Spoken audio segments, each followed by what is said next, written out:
when our doctors, nurses, paramedics are fighting at the forefront and are the face of healthcare delivery, these are the people who are toiling hard at labs, at medicine plants, at diagnostic centers, and at different stages of our healthcare supply chain, which help critical medicines, devices, and technologies reach us on time. We have Mr. Sanjeev Navangul, who is the Managing Director and CEO of Bharat Serums and Vaccines Limited. We have Dr. Gurpreet Sandhu. He is the President of Council for Healthcare and Pharma, a not-for-profit global think tank and advocacy forum. We have Anirudh Rajurkar. He is the CEO of Shield Pharma. It's a Chennai-based integrated pharmaceutical company with the core competencies in the development and manufacture of active pharmaceutical ingredients. So thank you so much, our esteemed guest today, this morning, for our 6th day of Gratitude Week.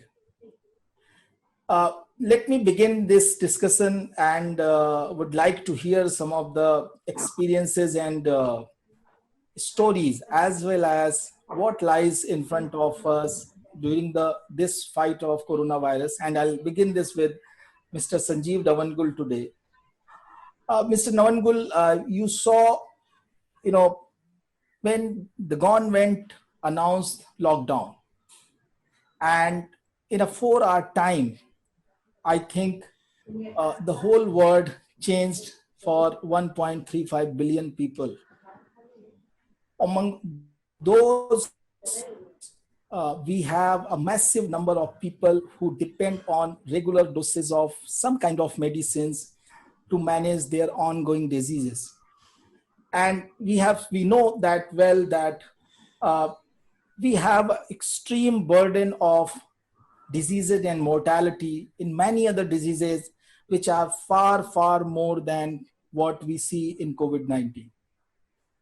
You, as a pharmaceutical organization, also supply a lot of those essential drugs to the people at any, across the country, across the geographies. How did you manage that during that time? What were the challenges which you faced, and still, managed to ensure that the supply of these medicines is not disrupting and reaching to the people who need it? So first of all, good morning everyone, and thank you, Kamal.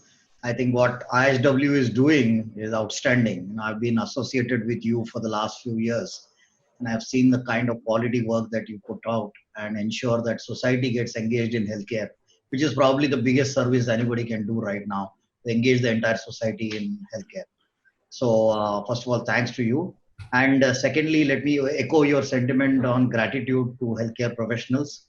I think this is one place where everybody unites and understands the value of health and value of healthcare professionals.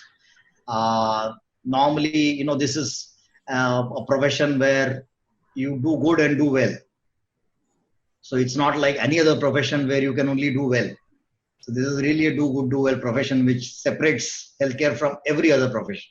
So we must learn to thank the healthcare professionals for what they do, because as a society, we owe them a lot. But generally, only when there are some errors, mistakes, or some controversy, they come into fore. But normally, every day, every minute, every second, they're saving lives. So my gratitude to them as well as along with you. So let me tell you what happened for us. I think yes, you're right that all this came from a bolt from the blue. But what happened was, the earlier couple of days before, when the Prime Minister announced a one-day lockdown on Sunday, many of us got an inkling that this could be just the dress rehearsal, that this could be preparing the country for probably a deeper story, since this was the first response of every country. So the next day, we all got together as management and said, do you think this is going to become like a serious lockdown? And our estimate was, at that time, you can imagine how we can go right and go wrong. I think we were right that this was going to happen, but we were wrong in understanding that this could be 7 to 14 days. So we're completely out of whack.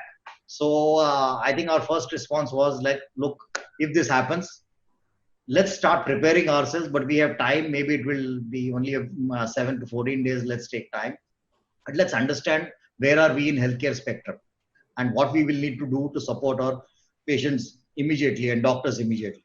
And we realize that we are basically a cold chain products manufacturer and supplier. And most of our medicines are in essential supplies. You can imagine if 60-65% of our medicines are in price control, you can imagine that all of them are probably in essential medicines. The only area probably which was going to be a tough in terms of essentiality was the IVF part. I think the IVF centers, we realized, would close down immediately rather than take risk. And then patients will be left in lurch who are going through cycles. So that was probably the difficult part. The hospital supplies, we all understand it very quickly. The other supplies, we understand very quickly. So I think what we did was, first of all, formed separate teams to go through each one of this and come back. We gave people 24 hours to come back with a solution. Okay, how will we manage if this happens? Then we got our policy people together and said, okay, find out what the government is going to do, how they can help out in this. And let's represent immediately what could be required.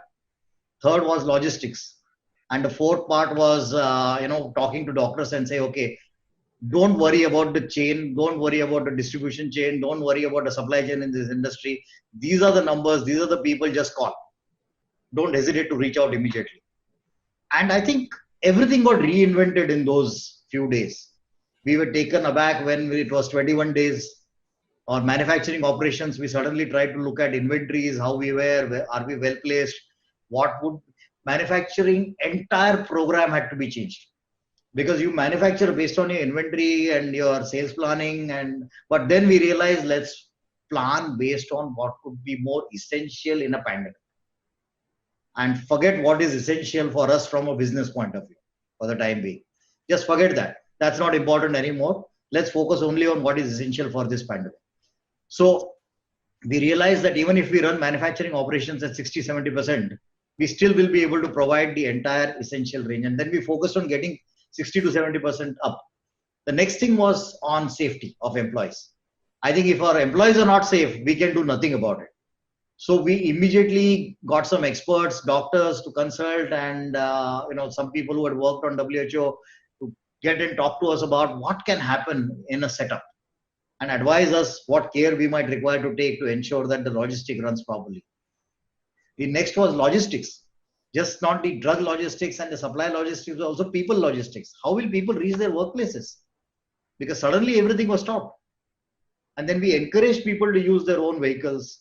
We encouraged them to have their own, even if it was two-wheeler, we mapped our entire workforce on the factory and looked who were closer to the factory and reached them one by one. All employees were reached out and found out who can come, who cannot come. Then found out, classified them, okay, what is essential, what is not required. So we literally had to think on our feet to get things in operation. And I think every human being who is involved in healthcare, and you can understand you are, the best comes out. The best came out and people really went out of their way to come together. And in 1 week's time, we were operational, 60% operational on manufacturing. Our supply chain was working. Our distribution was working. Everything was on track in terms of what we need to deliver for this pandemic. We said, okay, we'll forget about everything else. In months' time, we will recover and see what else need to be done, what other parts of the business we need to work through, what other parts of the medicines we need to work through. But then I think the important part was we got up in 1 week and we were completely operational. We have run a very safe operation until now. We have not had much trouble. Government has gone out of the way to improve logistics. I think they fumbled for a few days in the beginning, like everybody else.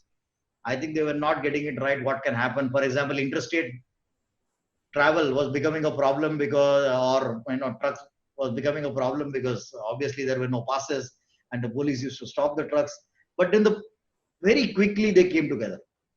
The coordination between our ministries and the home ministry was very good. It didn't take more than a week or 10 days for us to be back in operation. And the rally that everybody has run around is amazing. But it's a big lesson because this is not the first time world is going to go through a problem, and this is not the last time that world has gone through this problem. So now that everybody understands how to react to a very difficult situation, we have a much better organization which can take care of difficulties. So Kamal, it was a great journey. It was a very difficult journey, but I think we need to do everything to save human lives. Thank you so much, Sanjeev ji, for describing this. And I'm sure there is too much, in it which you might have not been able to sum up with these few minutes. But I'm sure taking each and every worker from their home to the plant, and at a time where there is a very high fear of infection among their own mind, their own safety, their family safety, and above and over that, the hassles which were there to reach to their plant in form of restrictions, police booths, and uh, pickets, and so many things. And I'm sure many of them might have also got that kind, a little bit of a physical torture also, maybe from these lawkeeper, but that is something which was part of that. So let me go to Anirudh, and then I'll come to Dr. Gurpreet, because Dr. Gurpreet will give a much wider perspective as well. Mr. Anirudh, you are also in the same side of this story, where the plants have to continue, the drugs should keep coming out of the plants and should keep reaching to the patient's hospital and anyone who needs it. How did you manage during that time?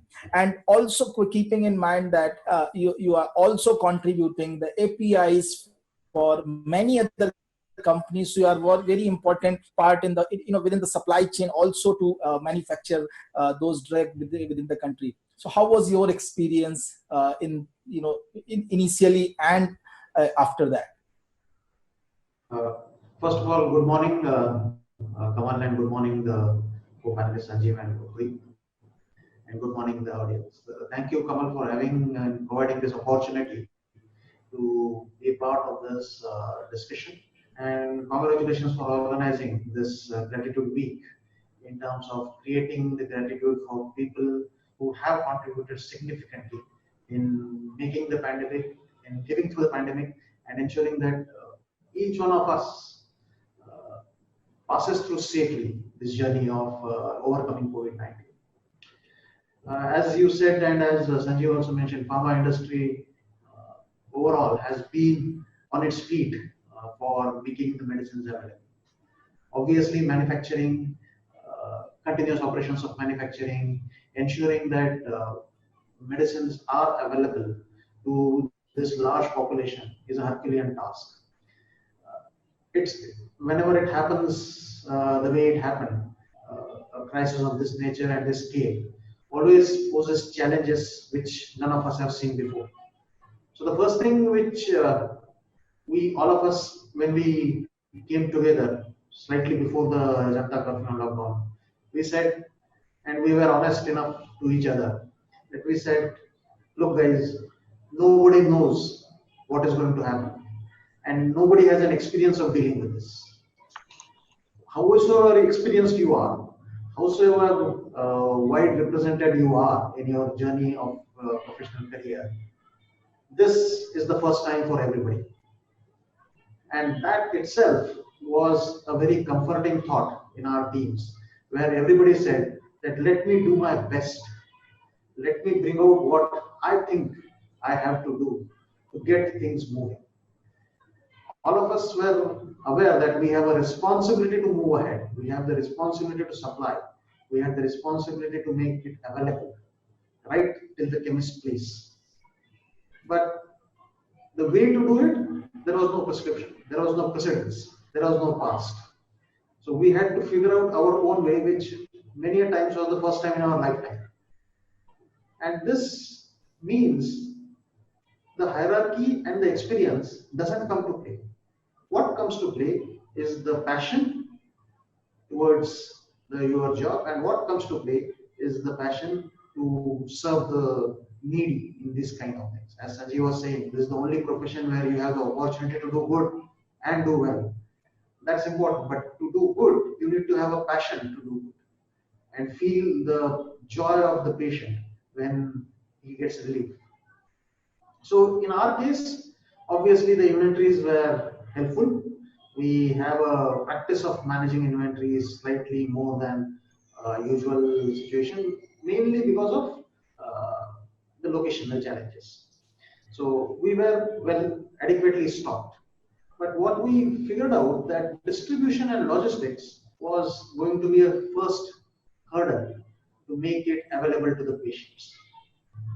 So the entire team was focused on making it available. We created a lot of positives for ourselves by ensuring that we had phone numbers, we had reached out to patients directly wherever patient could reach out to us. Our websites were active, our field was completely available on digital platform. We had used social media to ensure that our availability is well understood.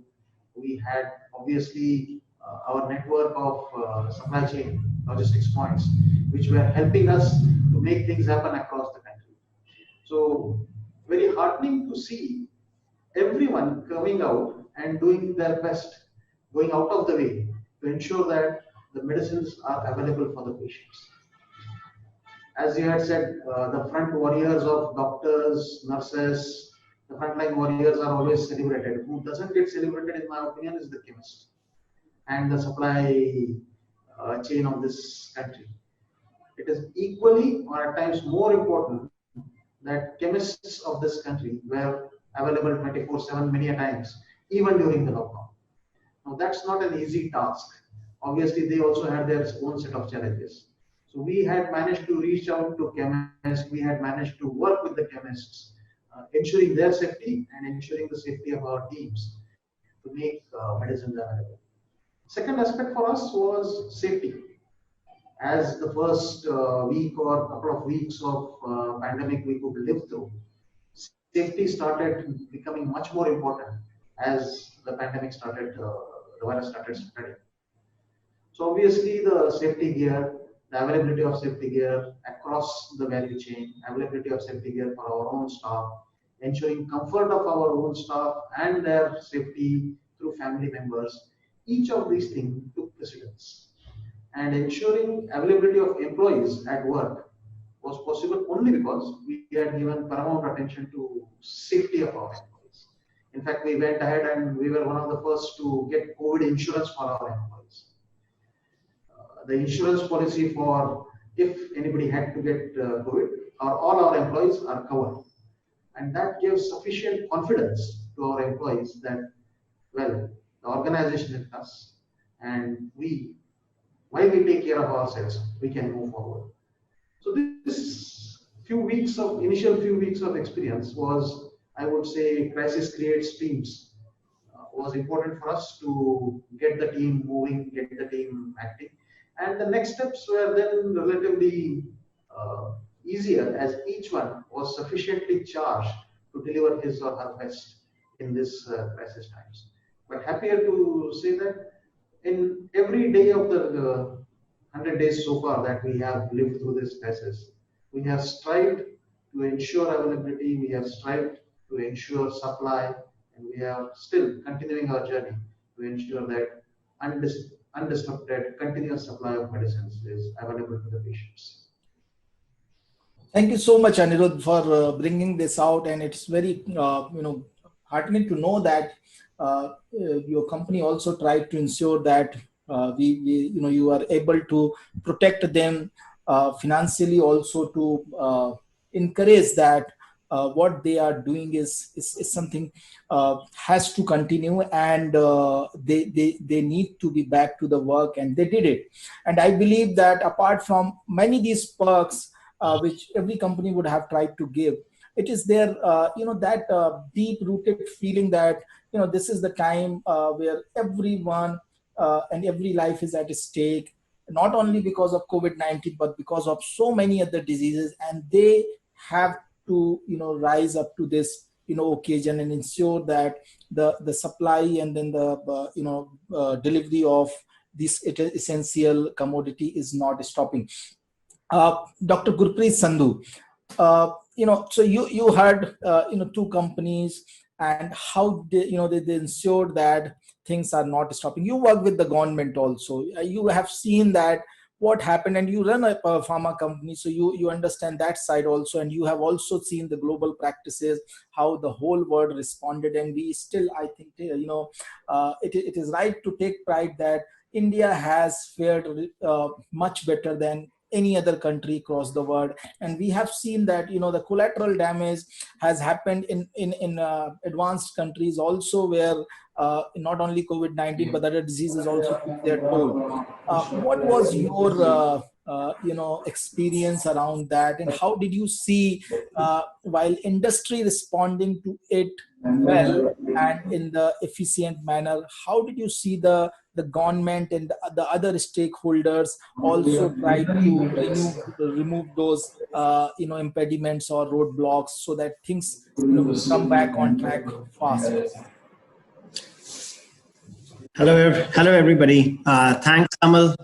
Firstly, must congratulate you and your colleagues who've done a phenomenal work in the last week period, getting in and connecting the healthcare community of our nation, not only from senior members of the government, but also from the industry, and working along to ensure that the God-sent angels, which are protecting the entire community, our nation, are respected and thanked, so that the mission and vision moves on, because life is a struggle, and as human beings we know to see how to defend it. I must thank my colleague co-speakers down here, Sanjeev and Aniruddha, who have shared their perspective from their individual companies' perspective.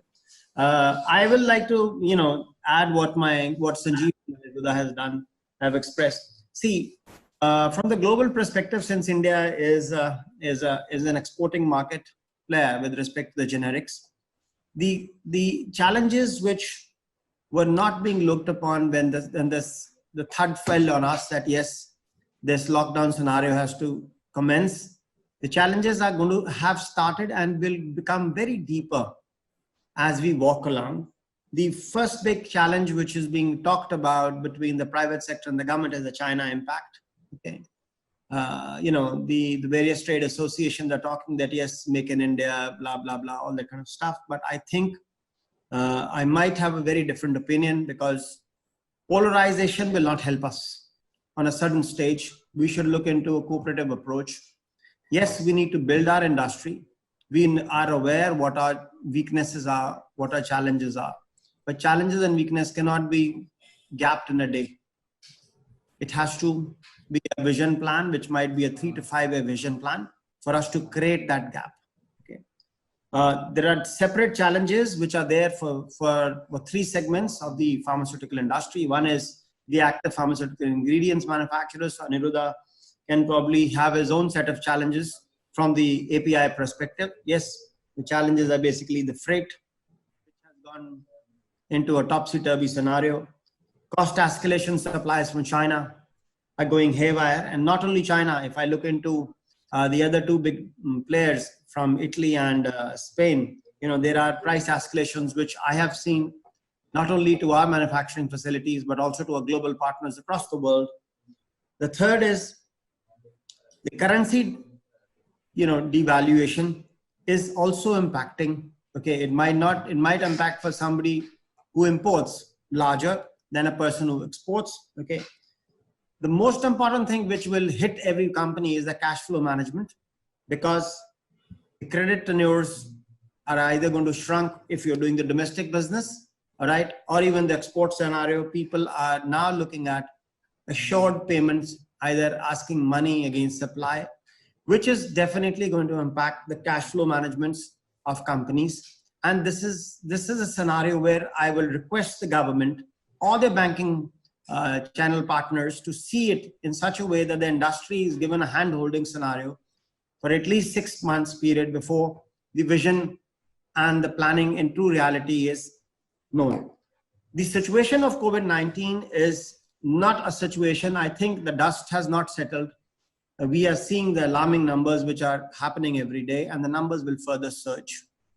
We probably might be in a situation that yes, we probably might have a number of around about even 50,000 patients in a day, which is very, very scary, but that is the reality. Okay, the mission of which our government has started, because to regroup such a large nation, so many communities, so many languages, people moving up every nook and corner, besides the external problems which our country is facing on the borders, which is highly commendable for our government and the respective ministries to put their act together to ensure where we are.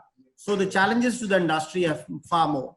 The second area where I think where I like to add, which is something different to what Kamal has expressed, and as industry colleagues sitting down here, all I can say is that, you know, when problems come, people become more, think deeper, because this is one challenge which has come, which will not end, I would say, till December 2021.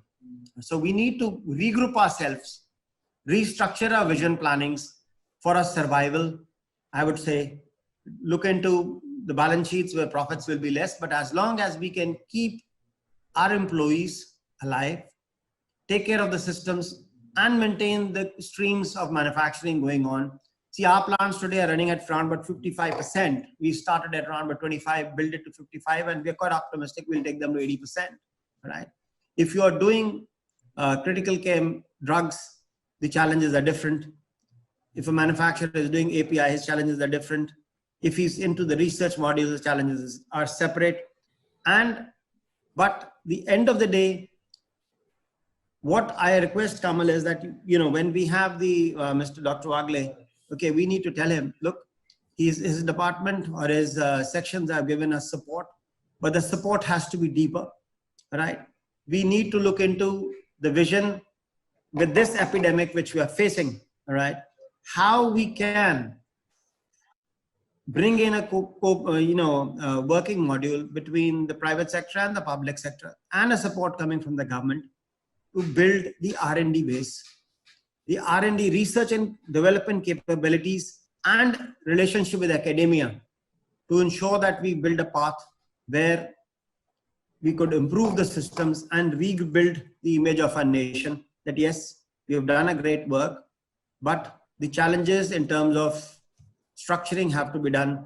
The de-risking strategy of China should not be provoking enough that our people's current partners run away, okay? But we have to work with a subtle approach and cultivate a bandwidth which helps our nation, builds our industry, builds our export, and we carry and ensure that the flag which we run today as the pharmacy of the world in terms of generic industry gets cultivated. And there is a good vibe, you know, that yes, company like Bharat Serums, you know, we have companies like the other biotech companies talking that yes, they'll be able to bring in a constructive headway with respect to a vial which can save zillions of people on this earth. Let's pray that yes, we as a nation prove our mettle on a scientific basis and build our base as a nation for this industry. Thank you very much. Thank you so much, Dr. Sandoop. And you highlighted a couple of important aspects. One is definitely, now we are definitely a one world. And the whole world is, under the same distress. And everyone has to fight it together rather than putting up separate fights and weaker fights. But at the same time, this is also a very pitted world. We are pitted in a small, that this is no more a flat world. And I think that was the realization which happened not only during the the immediate aftermath of lockdown, where the imports might have got disrupted from China for APIs and all, but also post our Galwan episode. There is another surge, and which started before that also, to be self-reliant. And that was also one of the important discussion for today morning, that from Swasth Bharat to Ayushman Bharat, how we are going to become Atmanirbhar Bharat as well. And all three things together, because all three are a mammoth task in themselves. And we are trying to achieve all three of them together. You highlighted very aptly that we have been the pharmacy of the world. Are we also going to become the lab of the world or the research center of the world? So as Sanjeev ji, I like to add something to what this is a very touchy subject. where a sizable amount of working has been done internally with the government. When there has been a lot of submissions which can be shared across with the industry also, right? See, the biggest pain point, which I think my two colleagues, Sanjeev and Aniruddha, should confirm to me, and that do they agree? See, we don't have a unity in our Indian industry. The mental makeup has to come above board. When you want to fight an epidemic or when you want to build a nation or an industry, you have to think bigger. The myopic thought intent has to grow, right? The regulatory compliance, which is being practiced by the CDSU, has to change. Yes, they are working for a better approach. When we as a nation support, Japan is the largest market for us. Okay, we are unlike an Indian company, which we've been operating in Japan for the last 18 years, right? The mental makeup of a common company down there tells me, Gurpreet, even including their ambassadors and their diplomats when they live in India, they understand. They move down to our pharmacies and they're surprised how we function, right?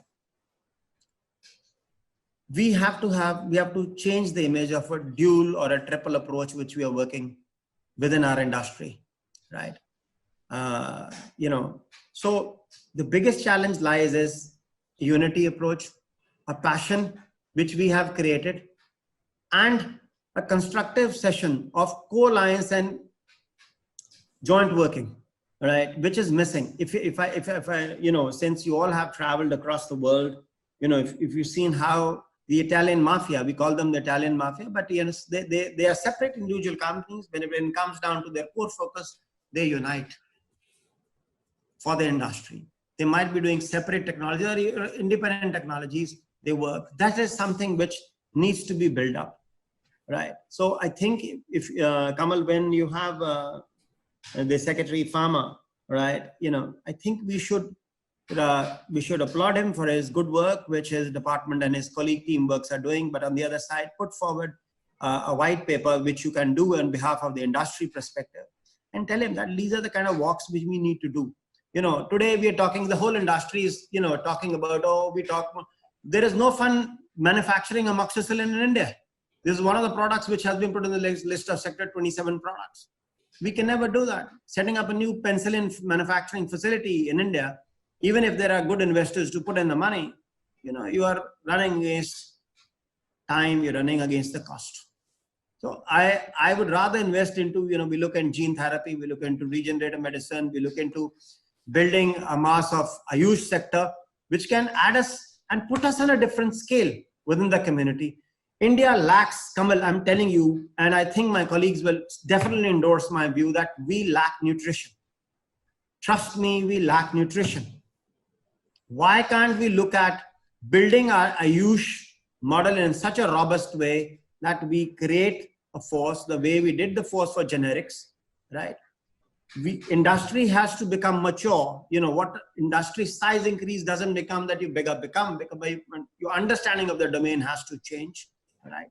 We should not be supplying low quality materials to Africa. Africa, we should look as, it's 1 billion people, the largest market which will open up. Chinese have way ahead.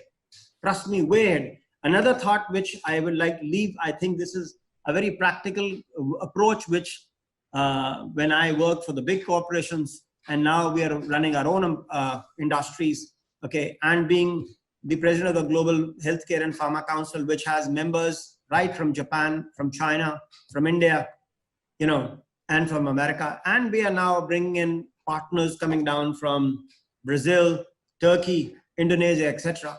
The main issue which is looming for everybody is focus on a certain specific industry. India has paved a way forward, but we are missing that path. So this is my humble request, that when you give a submission down, we should request the honorable, the guest of honor today, that yes, he has to look into the myopic subjects and we build ourselves in a greater way. One more thing which I would like to also request before I say, sorry, I'm taking time, is the approach with which the industry can work with the Ministry of External Affairs, which has not been done in the past. Trust me, there are such good officers today in IFS, which are sitting and representing India in various important domain nations. Okay, they are very, very helpful. We have to applaud them that they have supported the industry if they are told to support. And they are now realizing that after the information technology industry, pharmaceutical is the second largest business. And that gap is very large between the two in terms of export sectors, but definitely a lot more can be done. So this is all I will try to request you, Kamal, since you are, you are spearheading the show. And there has been numerous requests and thought visions which have come down on table, but we need to see how best we could compose them and give them a white paper to the respective heads, which can add value to the industry, to the mission that we need to build our nation, not only down as the pharmacy of the world, but also the discovery module going forward. Thank you very much. Thank you so much, Dr. Sandhu. And, all your points are very, very relevant, and definitely they are equally integral, whether we are trying to make Swasth Bharat, Ayushman Bharat or Atmanirbhar Bharat, or we are also, and because what Atmanirbhar Bharat Prime Minister has, kind of explained is not something which is self-centered, which is looking, only within itself. It is something, the India, which will play a global role. And for that, it is important that we are first self-sufficient. We are first, self-reliant as far as at least the health comes. And this pandemic has given that, I think, opportunity. Sanjeev ji, how we are taking this opportunity forward? You are, doing the clinical trial of a drug, which may have, hold a big hope for not only 1.35 billion, but maybe, across the globe. How this is going to happen, and what Dr. Sandhu is saying, how if that plays into the role, it is going to become a really an achievable objective.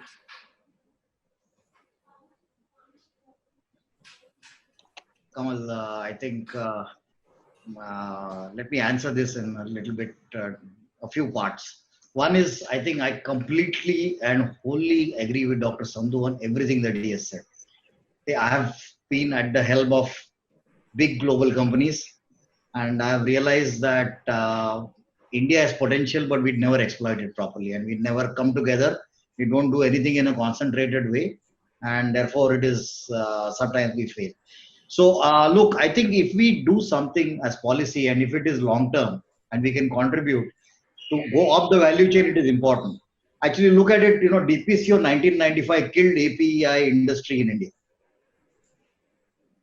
by trying to reduce medicine price from 1 rupee 40 paisa to 1 rupee 25 paisa and saying a big thing has been done. If we would not have had that, the API industry would have survived very well. I was deeply involved at that time with penicillin G and all of the products. So I can tell you how it impacted.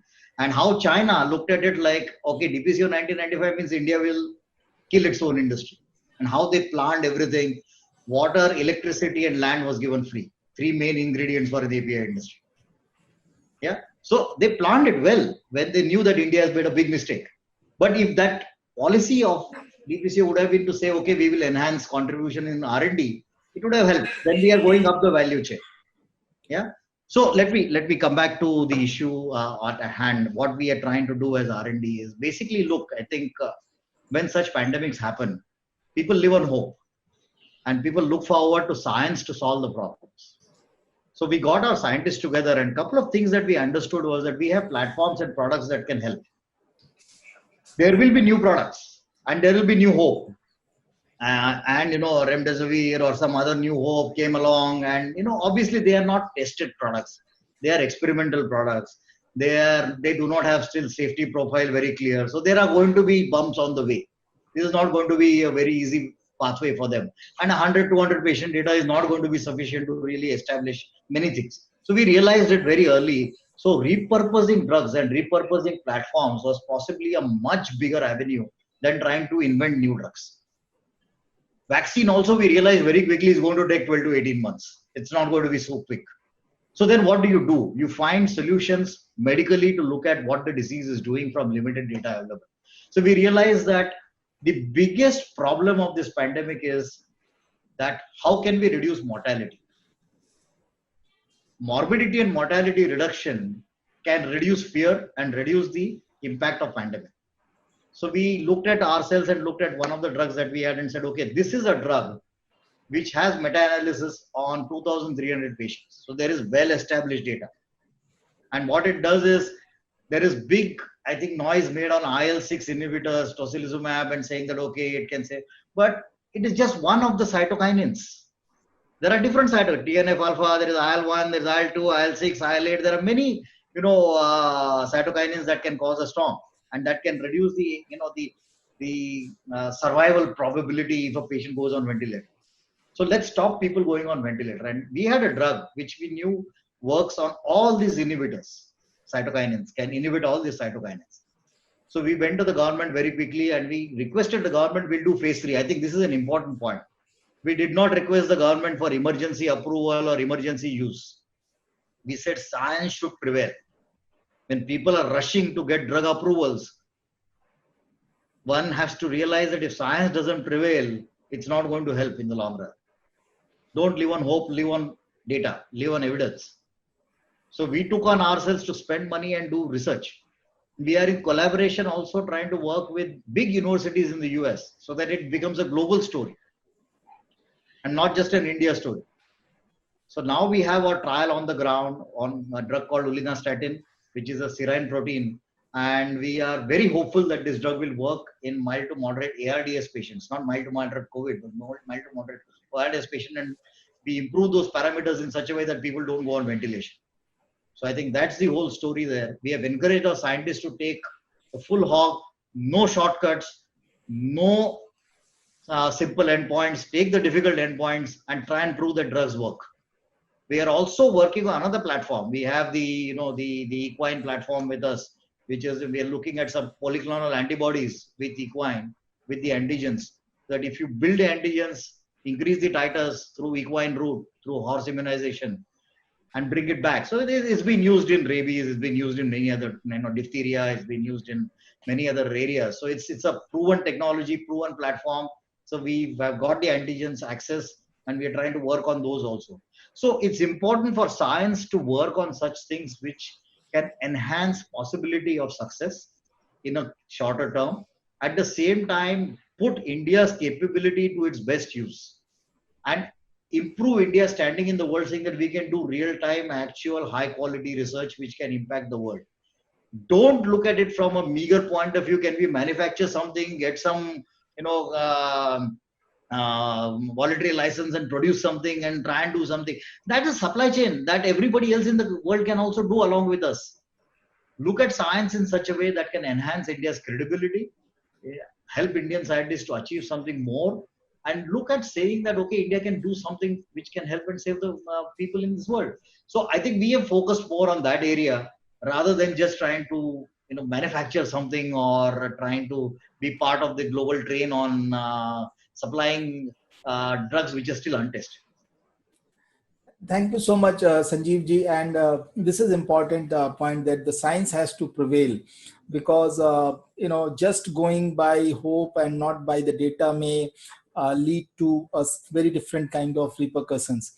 But when when companies like yours are trying to take the path which is well proven, which is not shortcut, and when you get to hear those stories that the vaccine will be out by 15th of August, how do you react as a company, and does that somehow discourage people who are trying to go on the a well-led scientific path, that okay, there is something different which is being rushed, and you may get out of this whole I think the movement towards bringing something more reliable, more scientific?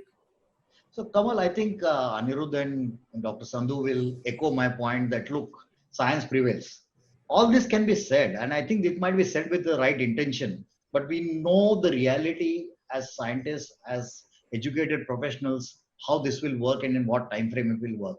So we don't react to it basically because we know that there could be reasons behind saying some things. and they will fall in place. We don't react at all.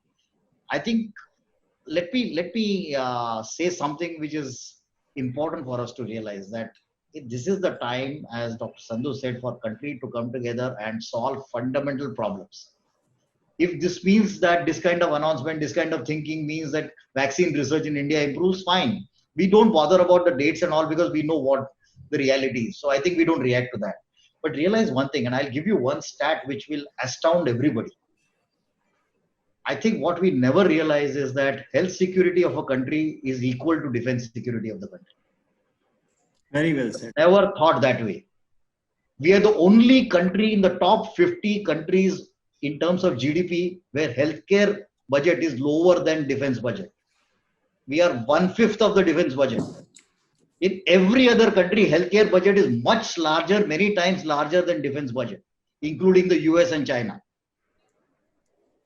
I don't think this topic gets discussed ever, that why is our healthcare budget 1/5 of the defense budget? Why is health security not treated equal to defense security in our country? Why is the health minister not part of the cabinet committee of security? This pandemic should teach us the lesson that health security is equal to defense security and nothing less. And if we learn this lesson, the amount of money, amount of investment required for industry to come up, for research to happen in this country, to have better hospitals, better infrastructure, which will be possible many times over.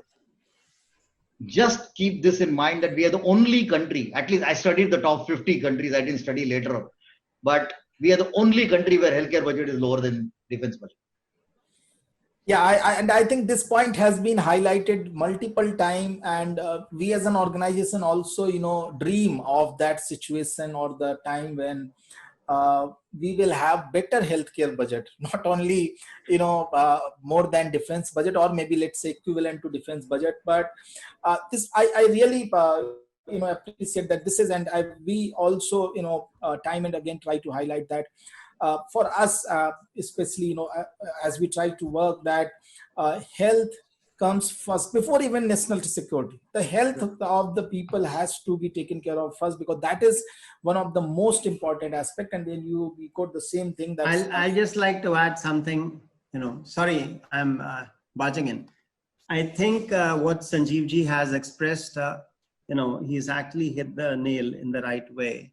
Because the true reality is that we as a nation have not put our act in the right way. I'll just give you a live example. I think a year back, I addressed at the Capitol Hill around about 55 legislators and 24 senators with respect to the generic industry. You will be very surprised that half the people were not aware what is the contribution being made from India. We have saved them trillions of dollars on the healthcare bill. Absolutely.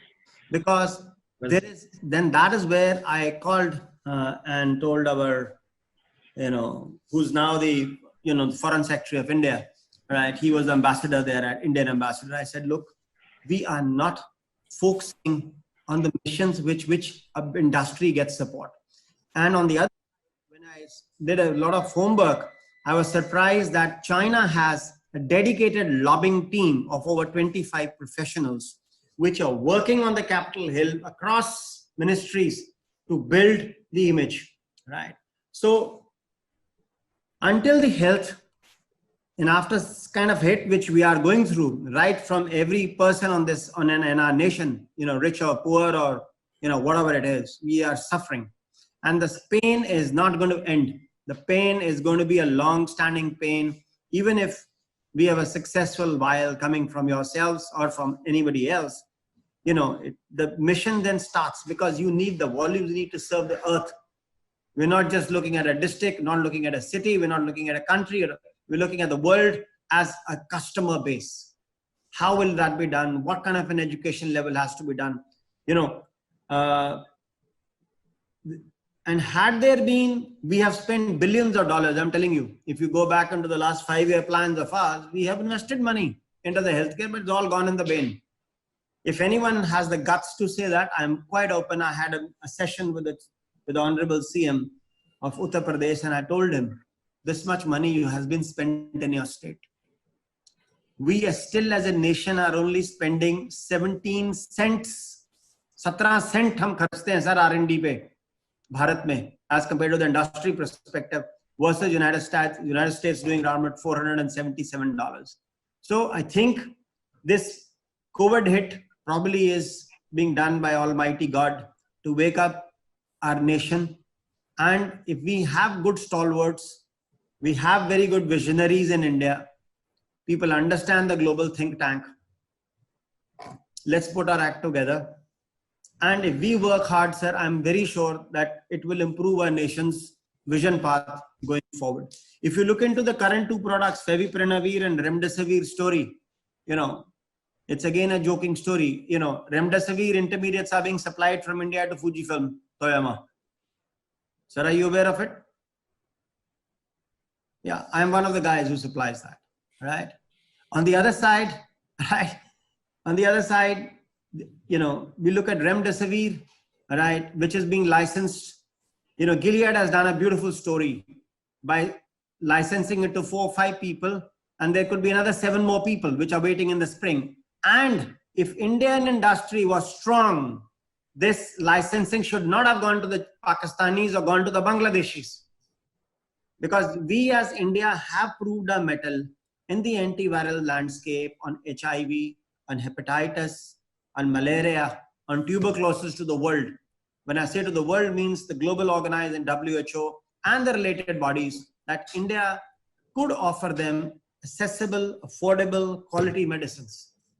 So if a mission was there, this is only happening because Gilead is playing the Mickey Mouse game of dividing and ruling and building it up. I had a session with their CEO as well, and I was very blatant with him because it's a new team in Gilead which has taken over. I said, look, this is not the right spirit. When my fellow industrial houses from India have supported you and given you the compliances for the 150 countries where we supplied the medicine, why are you going and moving out of India? So and there has been no statement. See, I'm a mid-sized organization. I do not have a global claim, but yes, I would have expected, Kiran or Anji Reddy, Satish Reddy, or for that matter, Dilip Sanghvi to come forward and make a claim. But again, that is only missing because there is no unity in the industry. Sorry, I am blatant and I'm strong in my approach because I feel that until we will not, one of us will not pull each other so that we get a united team, we will not be there.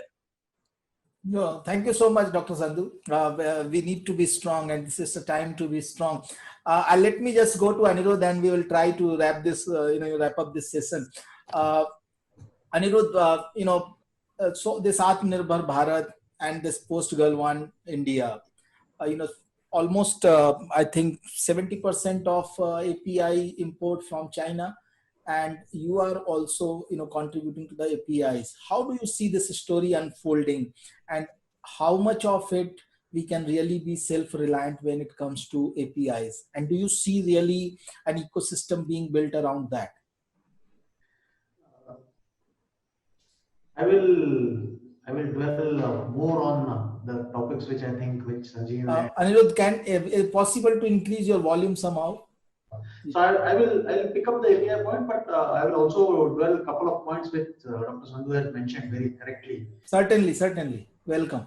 API, I think, is very much in the public domain. We are heavily dependent on Chinese supplies for KSMs and a few components of API. First to the Atmanirbhar. So it's a journey, as Sanjeev put it. It's not going to happen overnight.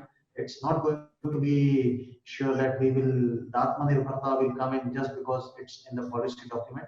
What Dr. Sandhu was saying in terms of support to the industry is extremely critical to get Atmanirbhar in every aspect of the industry.